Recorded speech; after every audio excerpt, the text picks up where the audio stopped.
This idea of equilibrium population and evolution means that nothing is changing in a population. So just kind of based on what we talked about in lecture last time, do you think that within a population no variant could ever, like nobody's favored by the environment in a population? That everybody's just like equal on survival? No, so this idea of equilibrium population really doesn't exist when we're talking about evolution. There are characteristics that would have to all be met in order for a population to be in equilibrium. And so let's take a look at these. So one, there would have to be no mutation. Could every sperm and every egg be perfectly made? No. Okay, no. This is the big one. We're going to look at the other characteristics, which could maybe be manipulated or controlled in a lab, but you cannot control the ability of, in the production of a sperm or egg, or if we're talking a lot about organism that undergoes asexual reproduction, to have them perfectly copy their genome from them into their offspring through asexual reproduction or sexual reproduction through meiosis and the making of sperm and egg. There's no way. There's just a huge volume of DNA that needs to be copied. There are checkpoints, but even with the checkpoints in the cells, mistakes do get by. So we know that mutations do happen. So here's the one that is like key, that there's no way that mutation will ever just get by without happening. So the other things are that there's no gene flow, and that just means that the population is totally isolated, possibly, right? And especially like in a lab, for example, or maybe there's a population on top of a mountain, or they're on an island and they can be totally isolated from all other species or populations. That's a possibility. Probably not really going to happen. Every population has to be really, really big. You can control maybe the size of the population. Mating is random and everybody mates. Perhaps like in a lab, you could force mating partners. But other than that, in nature, do you think populations can get together and pick who mates with whom? No, because most species or most individuals in a species will have their choice of who they want to mate with. And nobody is favored by the environment. No natural selection of any kind, which, given the amount of variance in a population, probably not going to happen. So all of these criteria would have to be met in order for a population to exist in equilibrium, meaning that there are no variants, no changes, nobody's favored in the population's of a certain size, everybody, all mating is random and everybody mates, so all those things, not going to happen. So just know that in general, we're talking about equilibrium populations do not exist.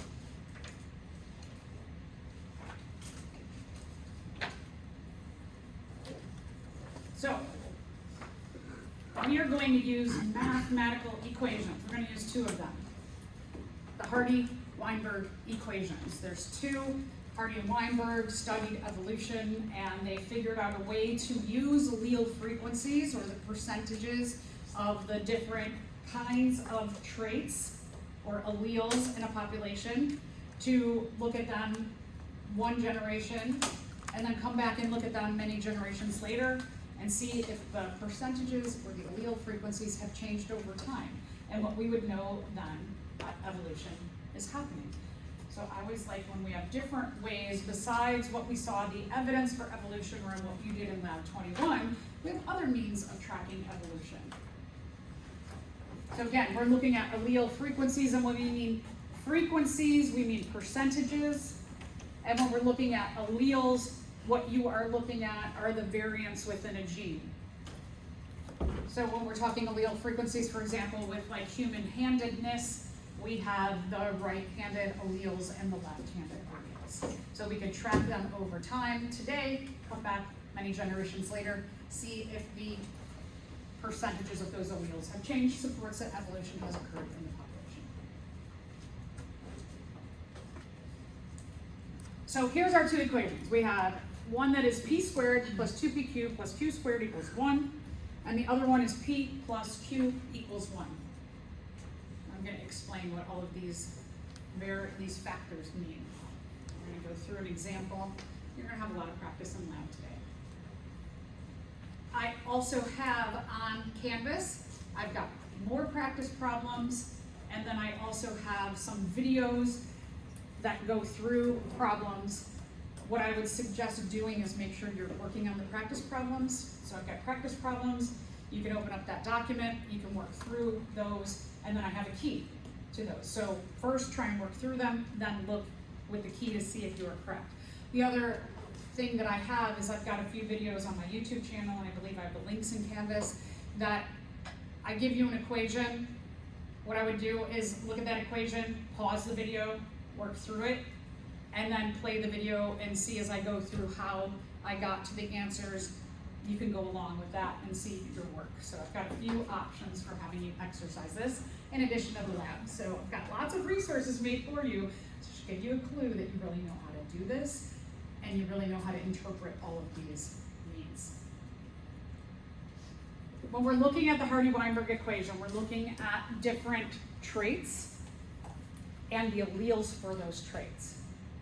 So hypothetically, let's say that what we're looking at is the trait for height. And in the trait for height, let's say that given complete dominance, we're going to hypothesize in this case, we're just going to say we're going to have a dominant allele for height being tall, capital T, and the recessive trait or allele will be little t or short. We choose whatever the dominant trait is. In this case, I'm saying this because height in general, most species, with the exception of, I think there's like poppies that have one allele pair for the trait, but like ours, height is a huge spectrum of a lot of different genes for that particular trait. So we're just going to say that this follows complete dominance, which means again that our capital T for tall is dominant, and in the presence of the recessive short little t, it can mask that. So we can have three different options in terms of our allele pairs. Remember that when we're looking at a trait or a pair of genes, you have two pairs of genes because one gene came from biological mom and one gene came from biological dad.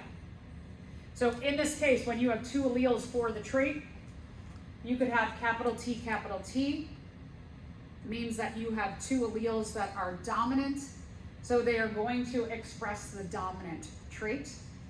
You could have a combination of a capital T and a little t, and what that means is the capital T will mask the presence of the little t. Even though it's there, it isn't what we say expressed, so that this individual looks the same as this individual. They have different genotypes, meaning you have two alleles that make a genotype. So the two of these have different genotypes, but the same phenotype, the same physical expression of the gene pair. Different genotypes, different genes, but the same phenotype or physical expression. Both of these look or express tall. Then you have what we say are the two recessive alleles. We'll call it homozygous dominant. I'll get to explaining that in a little bit more detail. But the only way you see the recessive trait is when there are two recessive alleles.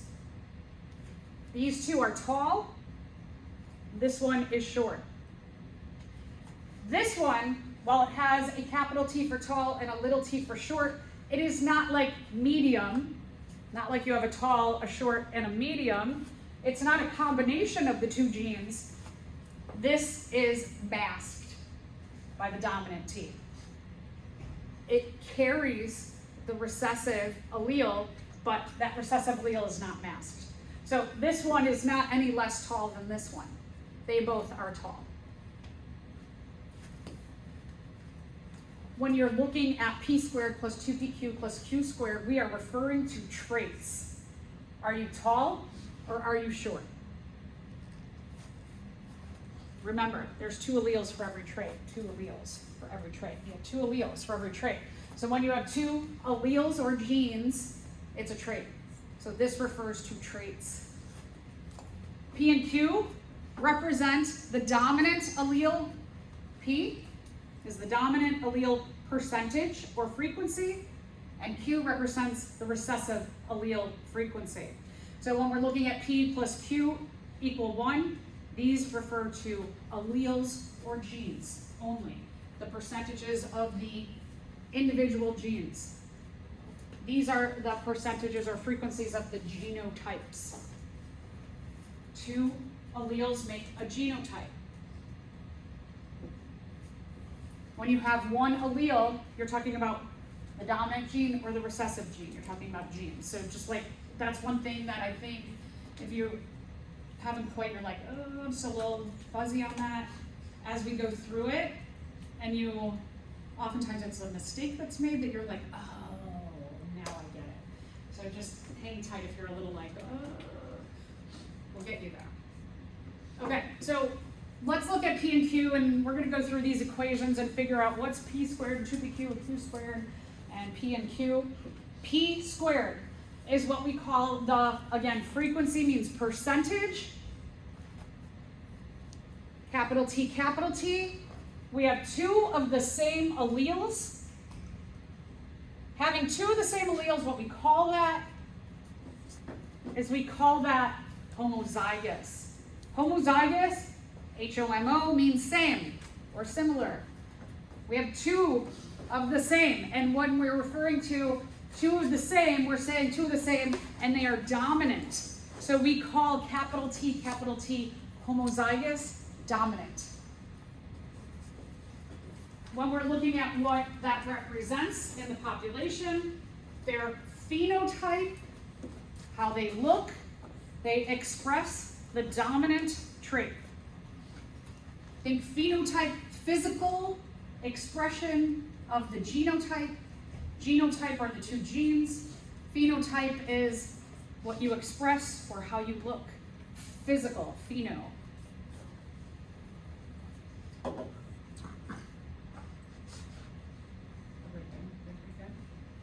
Okay, so let's take a look at 2PQ. We've got 2 different things. We've got a P and we got a Q. They're different. So we call them heterozygous. Hetero means different.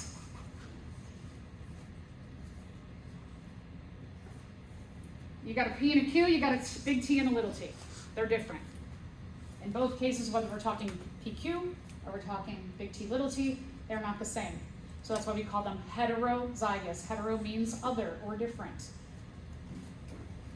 Remember that when we're talking about complete dominance, that having a dominant allele and a recessive allele means that the dominant allele will mask that presence, and they will look the same as a homozygous dominant or a big T. So their phenotype, how they physically express their trait or how they physically look, is dominant. They are no less dominant than a homozygous dominant. Big T and big T little t, they look the same.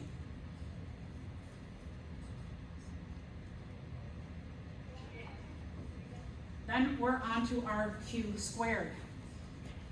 Again, we have homozygous because we've got 2 of the same, but these 2 of the same are recessive. So we've got 2 different kinds of homozygous when we're talking about P squared plus 2PQ plus Q squared. We've got our homozygous dominant, big T, and we've got our homozygous recessive, little t. So again, homozygous same, recessive because they're 2 recessive alleles. Q squared, or homozygous recessive, is the only trait that will show the recessive trait or express the recessive trait. Yeah.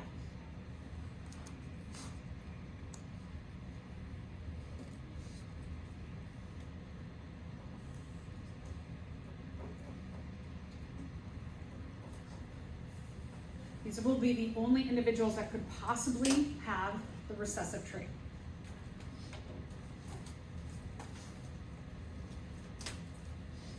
So now we're going to take a look at P plus Q equals 1. We're referring to the alleles or the individual genes. P is the frequency or percentage of the dominant allele in the population. Capital T. We've got two genotypes that have a capital T. We've got the homozygous dominant, it has two capital T's. And then you have the heterozygous, which has one capital T. See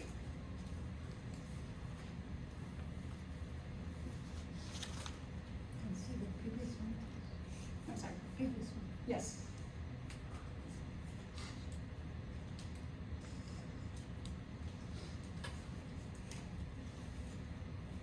When we're looking at Q, we're looking at the recessive allele percentage.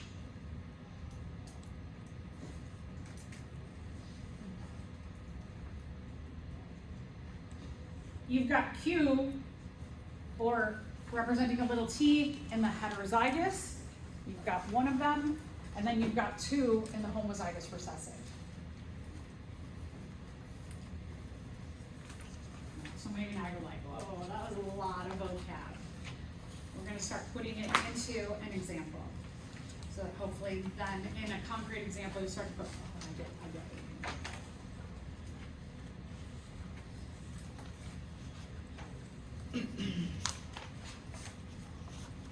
So why do we want to look at these equations? So that we can use alleles to figure out what does the population have now.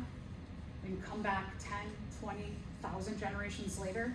We can look at the differences in allele frequencies and see the changes over time.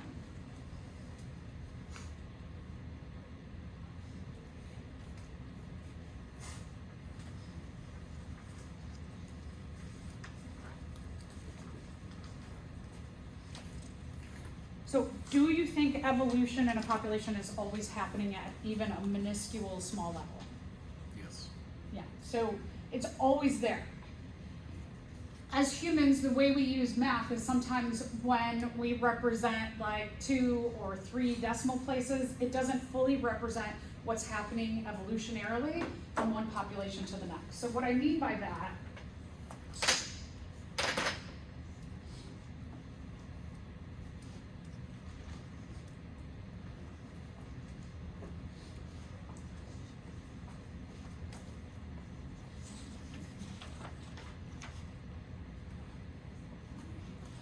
so let's say that in our population that we're looking at, we have an allele frequency for the capital T or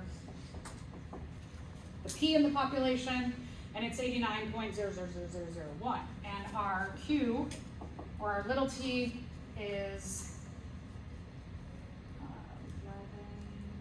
10 point, I'm going to mess this up.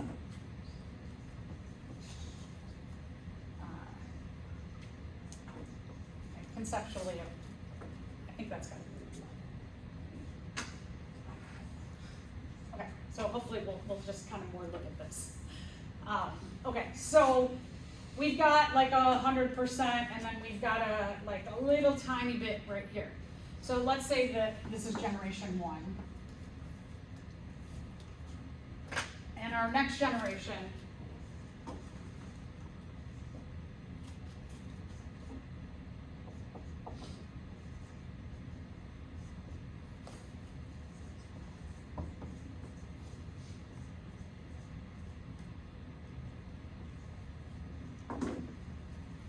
what we have happening is this increases to a 2.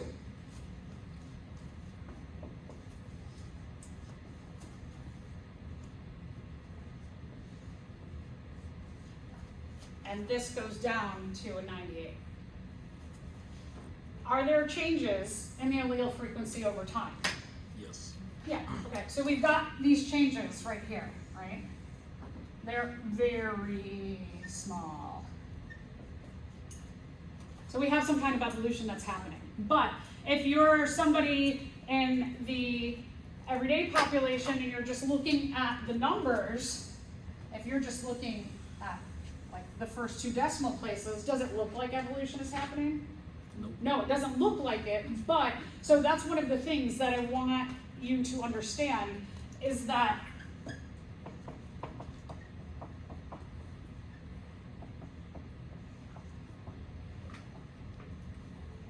from one generation to the next, yeah, evolution's happening, but it's slow and it's small.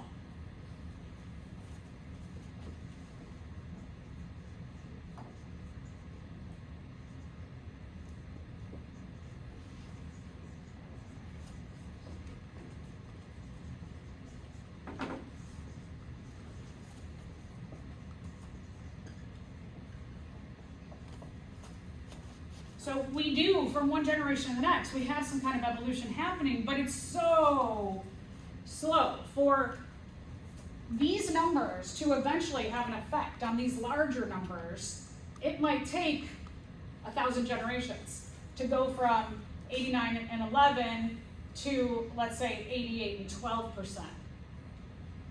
It is happening, but it's going to be slow. It's going to be real slow. It's going to be very small allele frequencies. On occasion, you could have some major catastrophe where this shifts really quick. But if everything's somewhat, like the environment we know is always changing, we always know climate change is happening, but so that's going to enact in some kind of effect on the population, but most often it's going to be really slow because it's really small. Okay, so just like kind of remember that. So when you're looking at Hardy-Weinberg, and we say, what's the allele frequency? If we're just looking at, let's say, like 2, or maybe we're going to like, what I would like you all to do is use 3 decimal places, so at least it gives a little bit better of a representation. But if you're just looking at like maybe a few decimal places, you're not seeing much change, but implied is a change in there. So if I ask in this case, and I say, what's the allele frequency from generation 1 of the dominant allele, and you say 89, and then I say, what's the allele frequency of the second generation, it's the same thing. If we're just looking at like 2 or 3 or 4 decimal places. Okay? So if you get a question that says 89% of the population shows the dominant allele, what's the percentage of the dominant allele for the 3rd generation? It's going to be the same answer. So when you get that question of like, okay, you have this percentage for generation 1, what's the percentage for the next generation? It's going to be the same answer. Okay? I know sometimes you're like, well, how can it be the same? Well, here it's the same, but implied it's not. Okay, so now we're going to go through an example of a Hardy-Weinberg. So let's say we're studying a population and 16% of the population represents the recessive phenotype.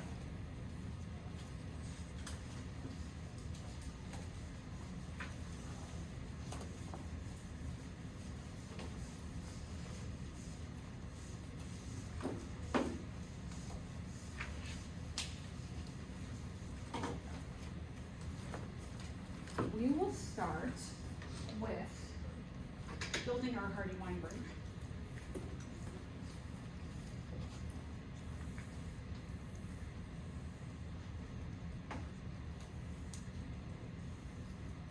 We're going to use a Punnett square.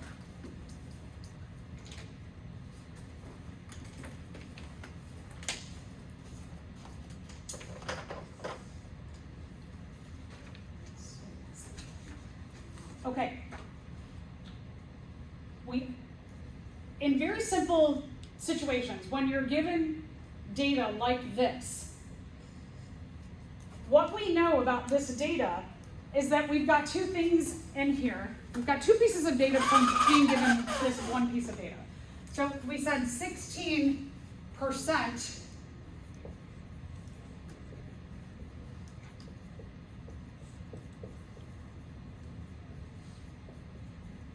16% show the recessive phenotype. So let's think about what does that mean.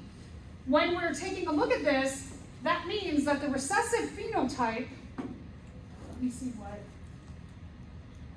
okay, we're using T's again. Okay, so the recessive phenotype, we know the recessive phenotype, in this case, if we're using big T and little t, the recessive phenotype, that's the recessive genotype for this recessive phenotype, is little t, little t.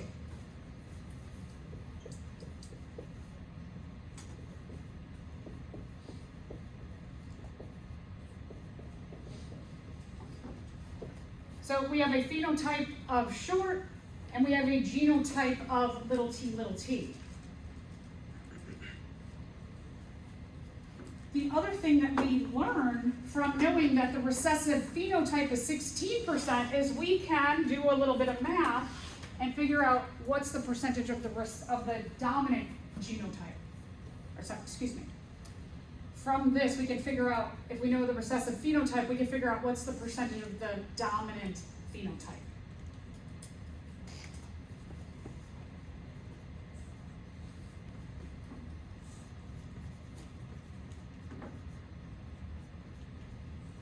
So we're going to take 100% minus 16%.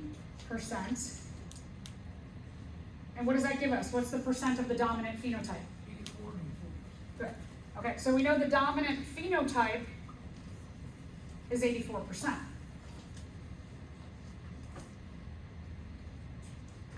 question. So we don't use based on like the Punnett scores, each box is 25%, correct? No, not unless your data works out that way, but in general, no. Yeah. Yeah, good question. The dominant phenotype, let's talk about the dominant phenotype represents two genotypes.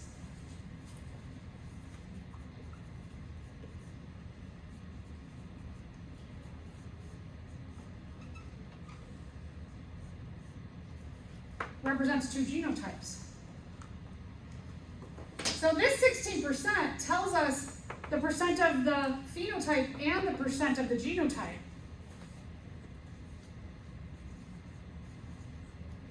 Could you tell me, from knowing 84% show the dominant phenotype, meaning tall, could we break this down and say what percent big T are and big T little t are just given this data? No. So it is like if I said 16% of our class shows the recessive phenotype of left-handed. The rest of you are right-handed. The rest of you would be big R, or big R, little r. Could I look at all of you who have the right-handed trait and say, okay, you're both right-handed. You're big R, and you're big R, little r. Can I tell that by looking at them without knowing anything else besides they're right-handed? No, I can't tell the difference between this data here. So while we do know that 84% represent this, we don't know what percent this is and this is within that 84%. So this is really valuable to us because what this tells us is this tells us Q squared. This tells us P squared plus 2PQ. We don't know, again, what percent this is and that is. So we're going to use this to really help us out a lot.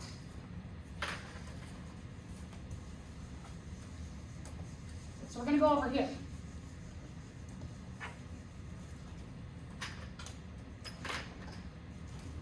In our Hardy-Weinberg Punnett square, we have things that are set in all of these boxes and on the outside.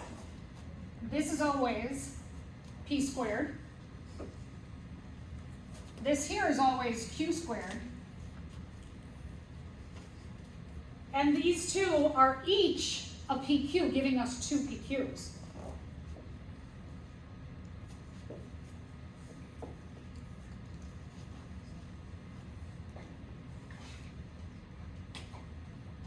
What we have on the inside then are the traits. So the inside of the Hardy-Weinberg represents the dominant trait and the recessive traits. There's 2 alleles for every trait. So we're going to have 2 genes or alleles that equate to P squared, PQ, PQ, and Q squared. And what I mean by that when we're looking at traits is that the traits are represented by the genotypes.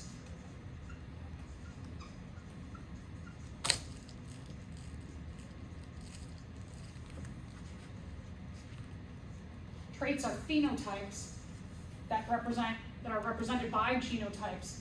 So P squared is big T. Q squared is little t.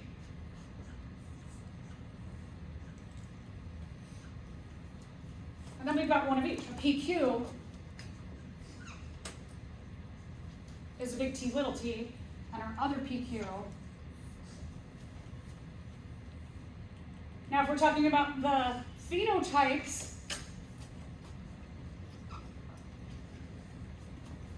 up here, it's together.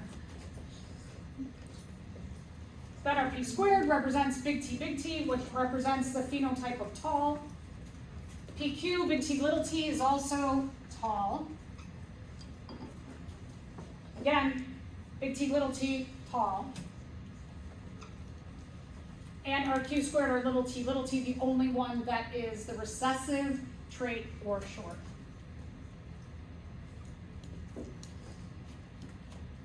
So we've kind of got a bunch of information here, right, that represents each other. Now, when we look on the outside, in order to get these pieces of data, we've got to have some genes on the outside. So here,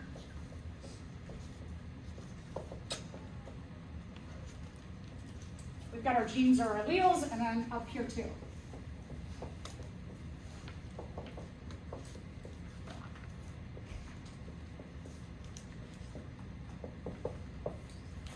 These are our parents. Our parents, we're going to cross them on the outside. Typically when you do a Punnett square, the female goes on the side, the male.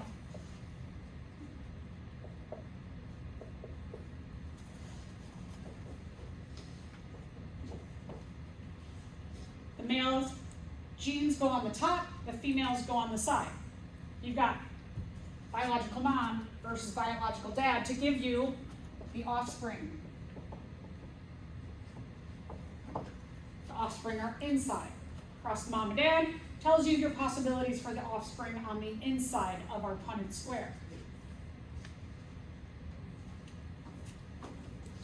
So here we're going to put our P and our Q and our P value and our Q value.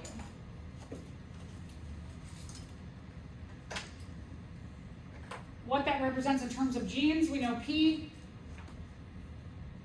is capital T and Q is little t, and P is capital T and Q is little t.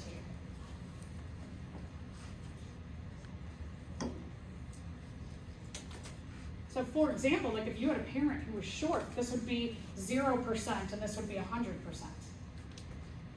So it just depends on what percent of this your parent has as their own genotype. You could have a vast amount of differences here. Or this could be 100%, this could be 0%. So let's go back to our 16% of what we know. 16%, the recessive trait goes here. So our 16% in this case of our example, we're going to put 16% here.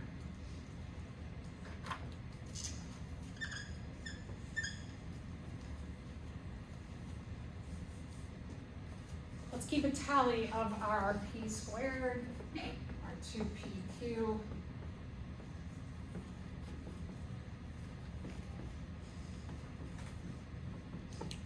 So we're going to start filling in the data that we learned. What we know our Q squared. So as we figure out stuff, we're going to add them up here. Okay, so then, so we start here.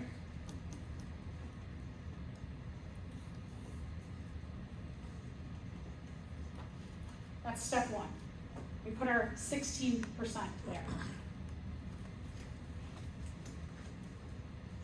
Step two,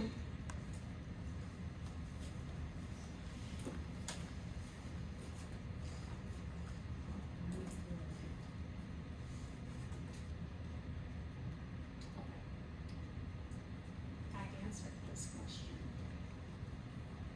So what in the Hardy-Weinberg equation is that 16%? Right, okay, so Q squared, right? I'm going ahead and I'm giving you that answer. So 16% is a decimal place, 0.16 is your Q squared. That's where we start. So based on having the Q squared, we can infer some information because what we know that our 16% is Q squared, could we take the square root of that to get Q? So now we're going to use our data and we're going to work backward. So if Q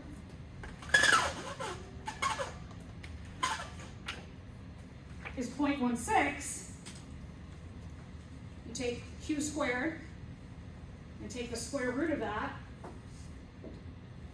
and that gives you 0.4 for Q.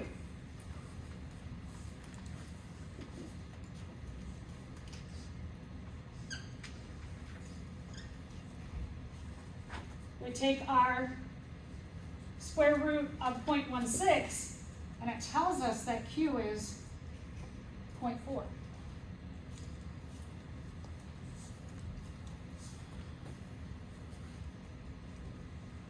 Now,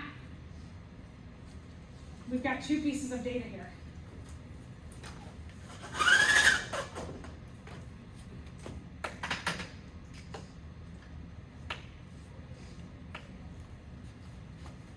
Can we do something with this to figure out something else? Yes.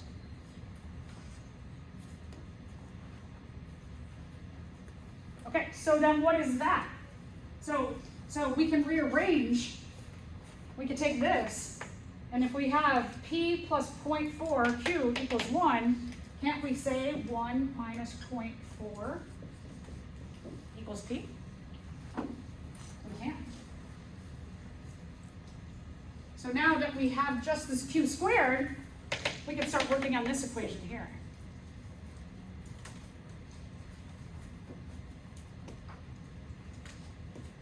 So this shouldn't take too much math to do, right? So 1 minus 0.4 means that 0.6 equals P.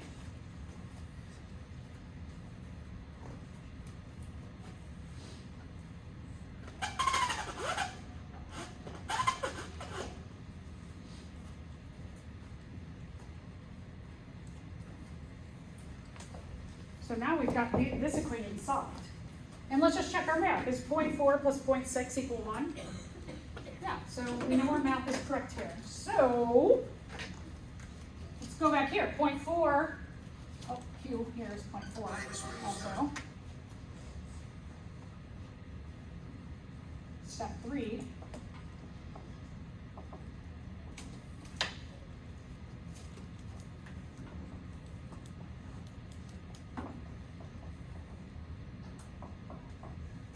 So now, step 2, we put a 0.4 here and a 0.4 there. And our step 3, we figured out 0.6 here and 0.6 here. What we know about our population is that 40% of the population has a little t, and 60% of the population has a big T. That's what we know from our allele frequencies on the outside. 60% are dominant, 40% recessive alleles. So that these are, remember, the alleles or the genes are on the outside. Okay, so got more data. So now we know P, right? Can we figure out P squared? Yes. P times P. Okay. Okay, so then P times P, we take our 0.6 here, times our 0.6 here, bring that down, bring that across. Step 4,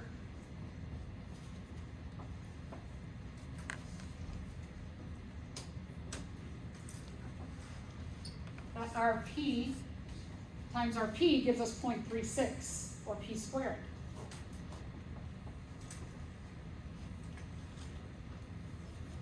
Not so bad, right? You feeling okay about this now? And we gotta solve 2PQ.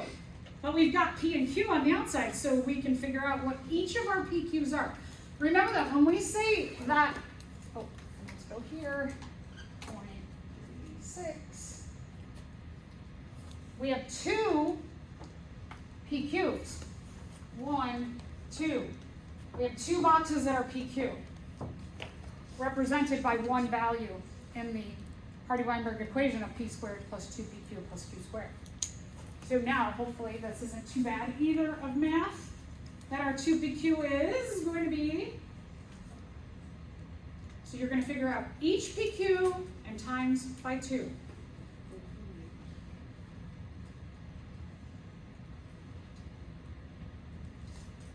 got it. So our 2 PQs, and we got that. If you're like, wait a minute, why isn't it 0.24? Let's take a look back up here.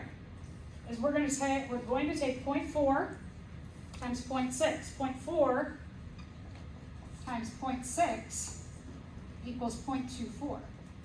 An individual PQ is 0.24. Now we got to figure out this other PQ, which again, our P is 0.6 times our Q, 0.4.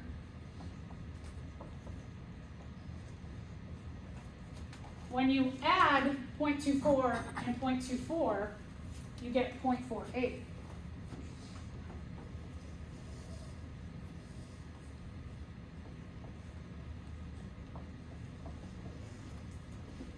.24 plus 0.24 if you want to say 2 times P times Q.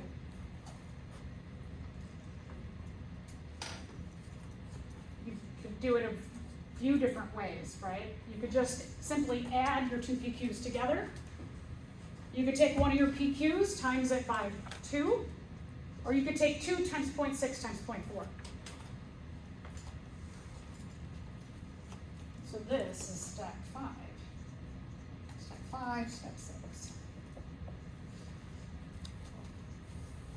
Let's add everything up.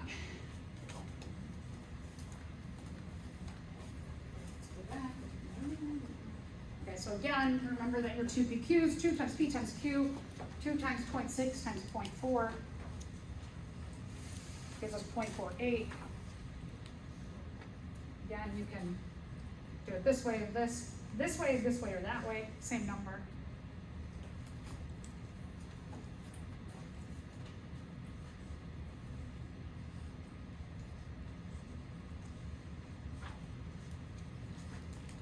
I love that there's a way for us to check our math on Hardy-Weinberg.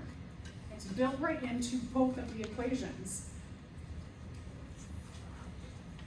So right there on the board, you can check your math because you can make sure that both of those equations add up to what? 1. Good, they add up to 1.